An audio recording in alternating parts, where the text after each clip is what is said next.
The Canto 5 questions. Anything you wanted to ask about with the Canto 5 questions? We can review there. Anybody? Different from reality, and also the way that Dante gets fooled by this.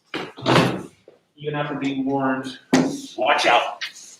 So we're going to skip 6 and 7. What do we say? What sections of hell do we say they're going to pass in Canto 6 and 7? So you said food, gluttony, and money. Yes. So yeah. So 3. So 5. We had seen lust. 6 is gluttony, and 7 is Greed, right? yeah, but also being a spendthrift, being careless with money. So we could say another word for greed is avarice. Another word for being or prodigality means spending your money carelessly. 4 was limbo. Canto 4. Canto 3 was the vestibule. Canto 1 is the intro and the beasts. And Canto 2 is the journey begins. Is going to be punished in this circle of hell. So limbo, that's circle. I thought number 2 was vestibule. Vestibule, and then 3 was the river. Sorry, I haven't been really consistent with how I've been numbering things. I'm going to try to number them now on in terms of which canto they're in. So the vestibule to hell we read in Canto 3. There's also the river Acheron there. The Acheron. There's limbo with Paolo and Francesca, P and F. Nope, sorry. Lust is with Paolo and Francesca. Limbo has the poets. And in gluttony, we're going to skip. Avarice and prodigality, we're going to skip. And so here, now this is circle 5 of hell in Canto 8. And what sin or sins are going to be punished here?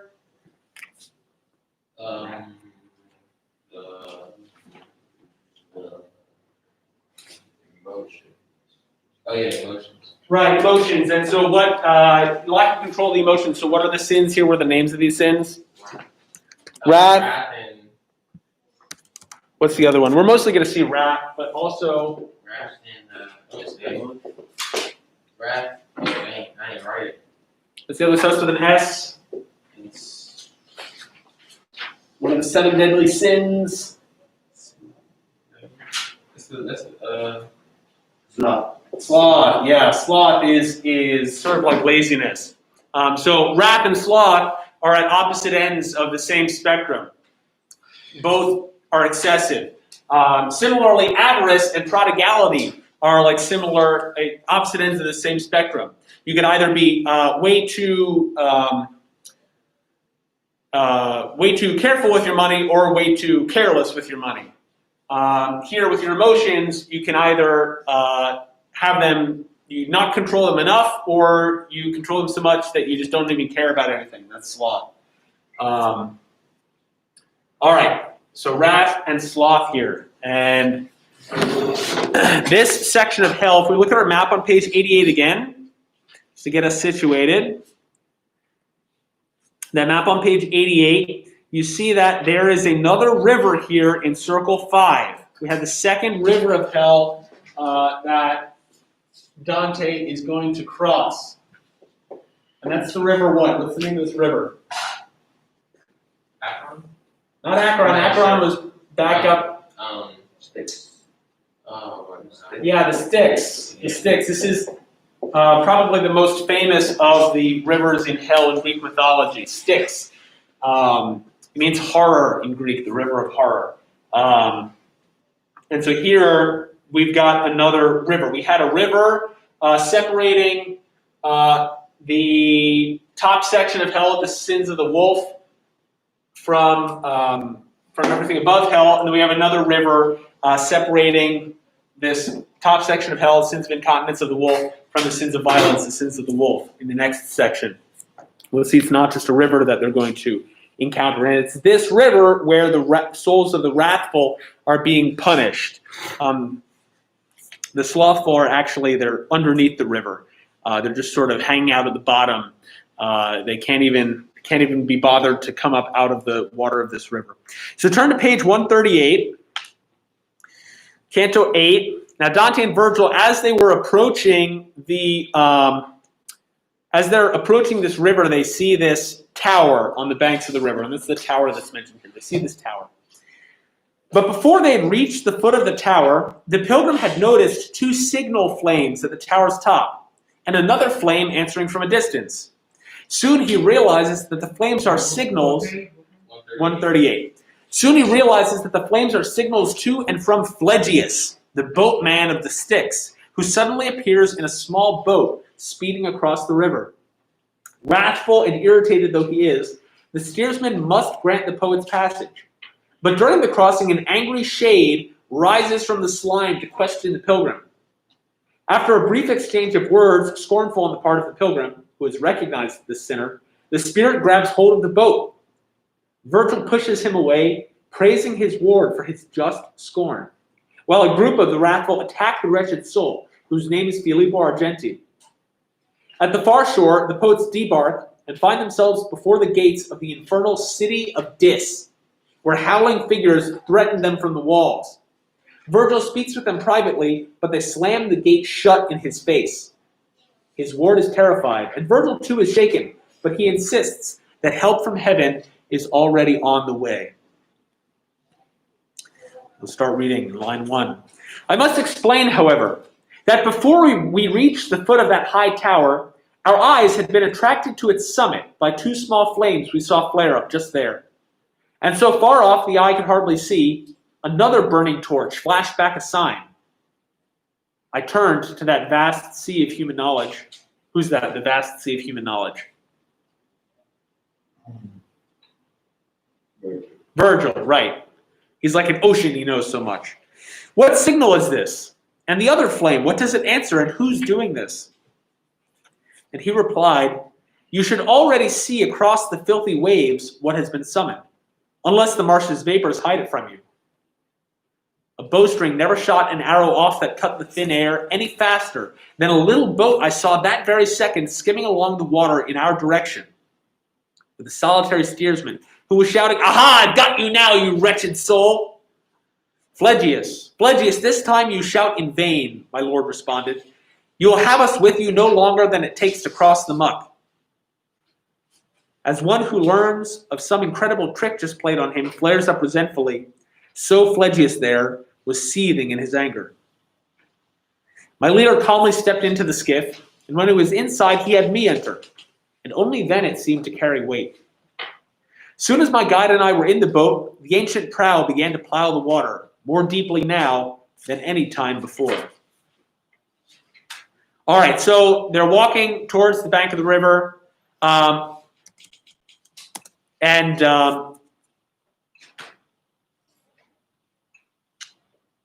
what do they see at this tower? They see the tower. They're walking towards the tower, just by the river. And then what do they see? Yes, they see a light. And then what else do they see?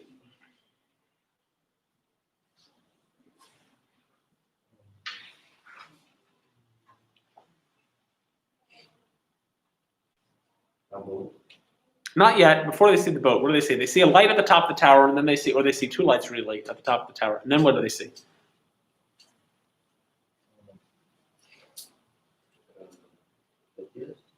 Before they see Phlegyas. What do they see? Look at lines 4 to 6.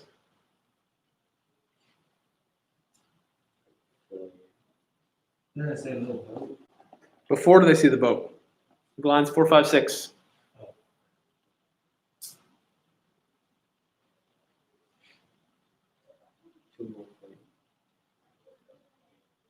What does it say?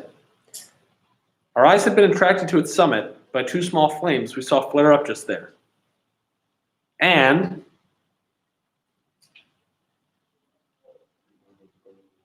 another burning torch did what? Flashback a sign from far off. So far off the eye could hardly see. Dante asks Virgil what's going on here, and how does Virgil respond? What does Virgil tell him?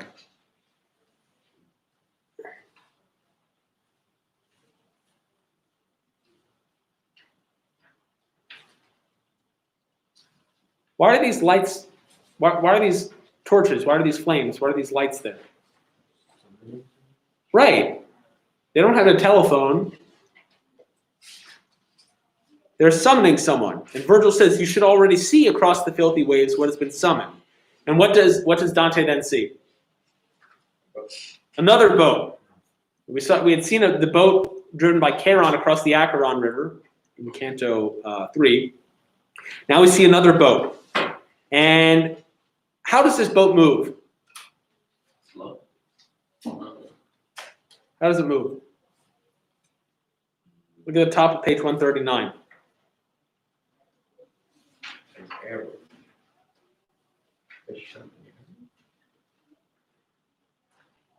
What is this thing he says about the arrow? A bowstring never shot an arrow off that cut the air any faster than a little boat I saw that very second. What does he compare the boat to?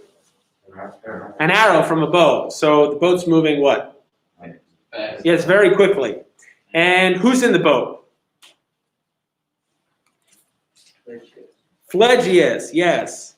Another one of these figures from Greek mythology. Here, notice he's got a job in hell, but he's also being punished. And he is punished for his wrath, having destroyed a temple and killed some people because one of the Greek gods raped his daughter. And so he's being punished here for his wrath, for not controlling that anger. And Phlegius,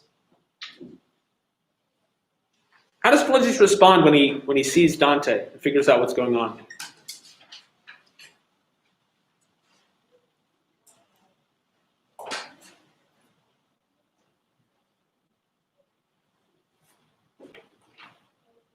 Where is he excited? Sorry? Where is he excited? Who's excited?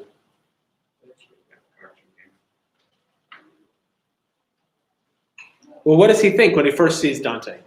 Aha, I've got you now, you wretched soul. I think he's bad. He thinks that Dante is what? Dead. Yeah, an evil soul that he's going to take down further down to hell. But then what does he find out? He's alive. He's alive. And how does Phlegius react to this? Not just shocked. Anger. As one who learns of some incredible trick just played on him, flares up resentfully, so Phlegius there was seething in his anger, boiling with anger. And notice this little detail here about the boat.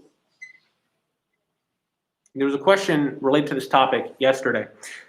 My leader calmly stepped into the skiff, and when he was inside, he had me enter, and only then it seemed to carry weight. What happens here with this boat when they get in? Oh, like the soul doesn't have this feeling, what's the name? It doesn't have weight. Right, Phlegius doesn't have weight. He says until the boat doesn't seem to have any weight in it until what happens? Until Dante gets in. Phlegius is already in there. Then Virgil gets in, and finally Dante gets in, and he says, and only then it seemed to carry weight. This is one of the ways that the souls can tell that Dante is alive. What does he have that they don't? A body. Yeah, the souls here, we see them, they're shaped like bodies, but Dante also describes them as shades, as shadows. They're not really entirely physically there, and this is something we'll come back to in a couple of cantos. All right. Pick up line 31. You're in the boat. And as we sailed the course of this dead channel, before me there rose up a slimy shade that said, "Who are you who come before your time?" And I spoke back, "Though I come, I do not stay. But who are you in all your ugliness?" "You see that I am one who weeps," he answered. And then I said to him, may you weep and wail stuck in this place forever, you damned soul, for filthy as you are, I recognize you. With that, he stretched out both hands toward the boat, but on his guard, my teacher pushed him back. Away! Get down there with the other curs. And then he put his arms around my neck and kissed my face and said, indignant soul, blessed is she in whose womb you were conceived. In the world, this man was filled with arrogance, and nothing good about him decks his memory. For this, his shade is filled with fury here. Many in life esteem themselves great men, who then will wallow here like pigs in mud, leaving behind them their repulsive fame. Master, it certainly would make me happy to see him dunked deep in this slop just once before we leave this lake. It truly would. And he to me, before the other shore comes into sight, you will be satisfied. A wish like that is worthy of fulfillment. Soon afterward, I saw the wretch so mangled by a gang of muddy souls that to this day I thank my Lord and praise him for that sight. Get Filippo Argenti, they all cried. And at those shouts, the Florentine, gone mad, turned on himself and bit his body fiercely. We left him there. I'll say no more about him. A wailing noise began to pound my ears and made me strain my eyes to see ahead. As they're crossing the river Styx in the boat, what happens? I'm sorry? They talk. To whom? The damsel that she is. Yes, who shows up here? So Virgil and Dante and Phlegyas are in the boat. But then who else enters into this? Yes, this guy Filippo Argenti. And we don't get his name until almost when we're done seeing him. Yes, and who is he? What do we know about him? We don't need to know very much about him. But what's he there for?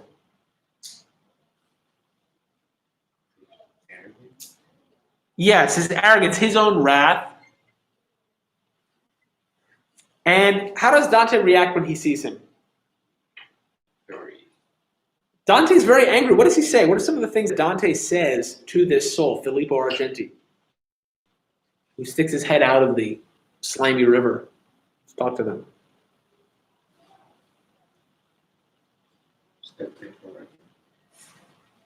You damned soul. He calls him, you damned soul. I mean, it's literally true. He is a damned soul. He calls him, you damned soul. What else does he say? May you weep and wail stuck here in this place forever. Why does Dante react this way? He says, I recognize you. And we learn later that he's referred to later in line 62. He's referred to the Florentine. A Florentine is someone from where? From Florence. That's why Dante knows him. From his involvement in the nasty politics of Florence of his day. Dante says, may you weep and wail stuck here forever, you damned soul. It's a sort of a surprising response. So he is one of the guys that they put in. Yeah, this is somebody that the author, Dante, knew in real life that he puts in hell. Yes. What do you think about this reaction that Dante has?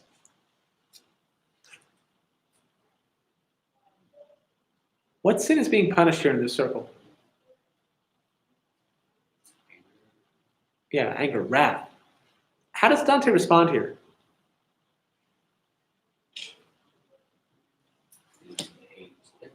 He hates him. He says later, Master, speaking to Virgil, it certainly would make me happy to see him dunked deep in this slop just once.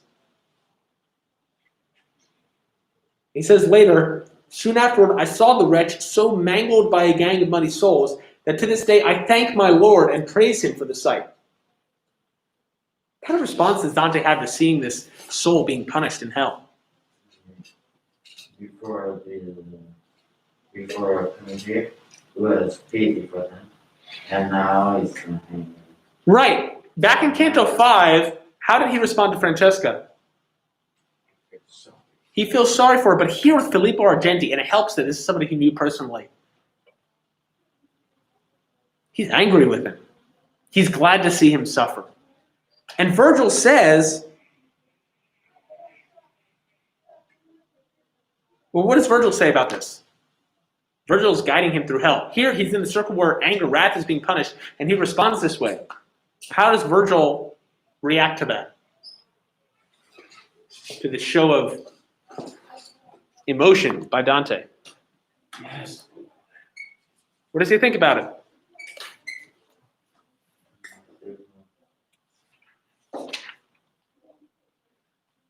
He's arrogant. Who's arrogant? I don't know. Sorry, Canto. It's okay. Low hand. No, that's Virgil speaking there about Filippo Argenti. I'm sorry. Wrong 139, 140, right? Yeah, yeah. But we see Dante's response. He says, "Get back down in their muck, you damned soul." And then he says to Virgil, "I'd like to see him dunk down in the muck."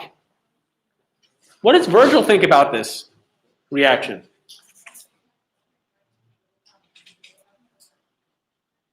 What does he say in lines 43 to 45? Or what does he do? He puts his arms around his neck and kisses his face. He kisses Dante for having this reaction. Kind of weird. What else does he say when Dante says it would make me happy to see him dunked in this lake? What does Virgil respond to that in lines 55 to 57? Before the other shore comes into sight, he will be satisfied and fulfilled worthy. What's worthy? His wish. Your wish to see him dunked in the muck is a worthy wish. That is a worthy wish. Dante's response here is completely different from how we saw him react to Francesca. In a good way. Virgil says, yes, that's the reaction you should be having here. It's easy to get the wrath here that Filippo Argenti is being punished for confused with the anger that Dante feels at his sin.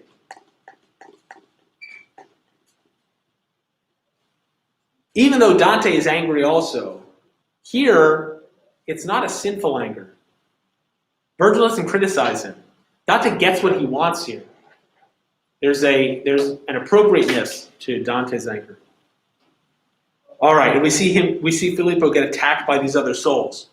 Remember, part of their punishment is that they are trapped in these sins that they committed in life. The other souls are wrathful. There's no reason they need to attack Filippo Argenti. They just do. And how does he respond when they start attacking him? Look at lines 61 to 63. When these other souls come up and they start attacking him, mangling him, They say they cry. they all shout out, "Get Filippo Argenti!" And what does Filippo Argenti do in response to that? He hit his body. Right. I don't know why would he turn himself. Why does he turn on himself and not on them? You'd think he should be turning on them. Why is he biting himself? Is it so that they'll leave him alone? Not so that they'll leave him alone. He's like that too. He's like them also. He also is engaging in self-destructive behavior. Here we see in a very literal way. This is self-destructive. This anger is destroying him more than anybody else. All right, continuing. We left him there. I'll say no more about him, Dante says. A wailing noise, line 65. A wailing noise began to pound my ears and made me strain my eyes to see ahead. And now, my son, the gentle teacher said, coming closer is the city we call Dis, with its great walls and its fierce citizens. And I, master, already I can see the clear glow of its mosques above the valley, burning bright red as though just forged and left to smolder. And he to me, eternal fire burns within, giving off the reddish glow you see diffused throughout this lower hell. And then at last we entered those deep moats that encircled all this unhappy city, whose walls, it seemed to me, were made of iron. For quite a while we sailed around until we reached a place and heard our boatsman shout with all his might, "Get out! Here's the entrance!" I saw more than 1,000 fiendish angels perching above the gates, enraged, screaming, "Who is the one approaching? Who without death dares walk into the kingdom of the dead?" And my wise teacher made some kind of signal announcing he would speak to them in secret. They managed to suppress their great resentment enough to say, "You come, but he must go, who thought to walk so boldly through this realm." And now, my reader, consider how I felt when those foreboding words came to my ears. I thought I'd never see our world again. Oh, my dear guide, who more than 7 times restored my confidence and rescued me from the many dangers that blocked my going on, don't leave me, please, I cried in my distress. And if the journey onward is denied us, let's turn our footsteps back together quickly. Then that Lord who had brought me all this way said, "Do not fear. The journey we are making none can prevent. Such power did decree it. Wait here for me, and feed your weary spirit with comfort and good hope. You can be sure I will not leave you in this underworld." With this he walks away. He leaves me here, that gentle father, and I stay, doubting, and battling with my thoughts of yes, but no. On the other side of the river is what? The other side of the river Styx. What was the question? You said what? What's on the other side of the river Styx? So, they've gone through these previous circles on the side of the river Styx. The Styx is the last bit here of this top section, the sins of the wolf. Let's put the phone away. You can text your friends later. Then what do they encounter? Once they finish crossing the river. Dark one. Is that what? There's a city. There's a city here. And what's it called? Dis. Where did you see that? Lines 64 to 69. Well, no, really 67 to 69. Now my son, the gentle teacher, said, coming closer is the city we call Dis, with its great walls and its fierce citizens. Remember, in Dante's time, cities, for the most part, would have had walls around them. So Dis here is depicted like a city. When did they say that? Well, it's just the city that has the walls around it. The lands are outside of the walls. Is the way that this would generally work.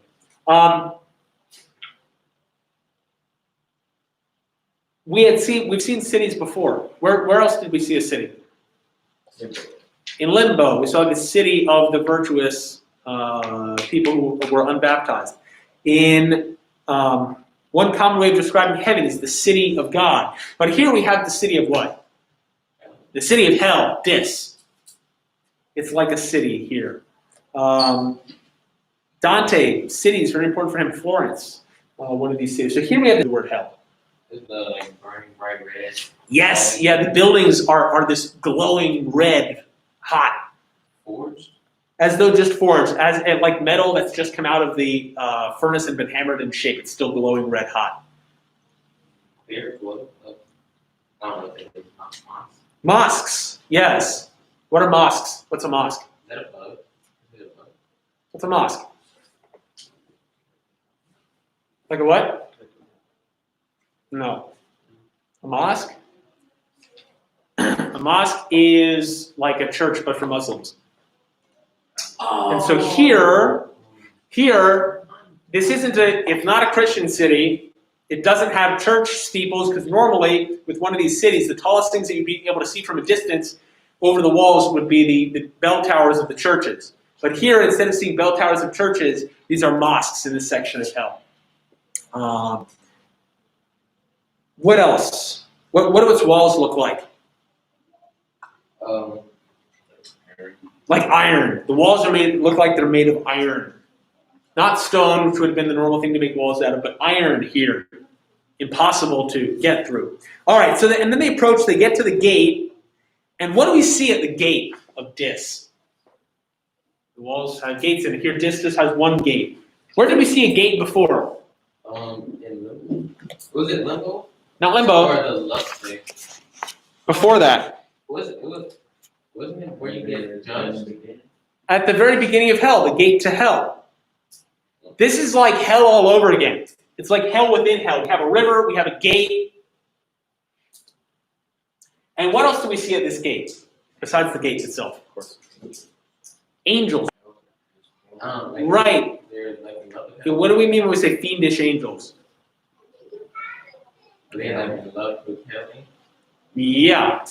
Demons. Demons. Yeah, the demons. Remember, the demons are angels who turned against God and were thrown down in hell, right? Lucifer being the leader of them. And so here, for the first time, we've seen some of these non-human or not quite human people like Minos being punished, some figures from Greek mythology, but here, for the first time, we see demons. Here at the beginning of this second section called the sins of violence, the sins of the lion. And what do these demons say? Who's that approaching? Who's approaching? Who's this living guy who thinks that he's going to get to walk through here? What do they tell Dante and Virgil? They dare to walk through. Yeah, how dare you? And so what do they say they should do? Look at lines 89 to 93. You come, but he must go. Yeah, so whom do they want to come and whom do they want to go? Virgil to come, but Dante to go. Right. They say, let him, Dante, retrace his foolish way alone. Let him try to make his way out of hell by himself. Just let him try. And you who let him here through this dark land, you'll stay right where you are. So what do they want to do? Send Dante wandering back up out of hell, and Virgil. You want to take Virgil and turn him to the king? They want to keep him here in this portion of hell. Not limbo, not nice limbo, nice comfortable limbo where he belongs, but no, keep him here. And Dante, once again, is doubtful. He says, I thought I'd never see our world again. And he begs Virgil, don't leave me, please. I cried in my distress, line 100. And if the journey onward is denied, let's turn our footsteps back together quickly. What does he say? Don't fear. Oh, well, no, what does Dante say? Dante says, please don't leave me, but also, yeah, let's just, they're not going to let us through. You can just show me how to get out. Yeah. I mean, notice he says he sees more than 1,000 fiendish angels perching above the gates, enraged, screaming. This is a terrifying sight. It just keeps getting. And what does Virgil do? Dante begs him, please don't leave me. What does Virgil do? Leave him. He leaves him. Where does Virgil go? Say it again. Not into the city, The underworld? Oh, not. but he's going to go. Notice we had said before this conversation between Dante and Virgil, he says in line 86, and my wise teacher made some kind of signal announcing he would speak to them in secret. He wants to talk to them by himself. So Dante stays back. Virgil goes to speak to them.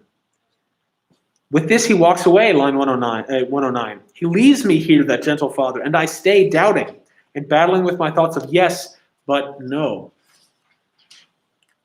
Continuing, page 142. I could not hear what he proposed to them, but they did not remain with him for long. I saw them race each other back for home. Our adversaries slammed the heavy gates in my lord's face, and he stood there outside, then turned toward me and walked back very slowly, with eyes downcast. All self-assurance now erased from his forehead, sighing, who are these to forbid my entrance to the halls of grief? He spoke to me, you need not be disturbed by my vexation, for I shall win the contest, no matter how they plot to keep us out. This insolence of theirs is nothing new.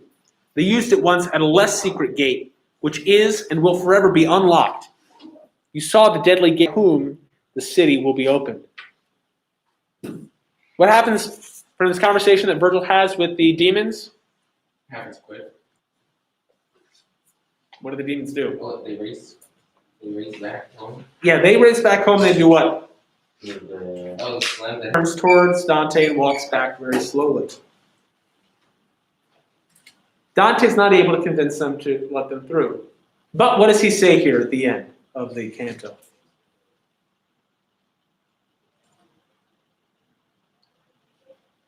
What does Virgil say to Dante at the very end of the canto?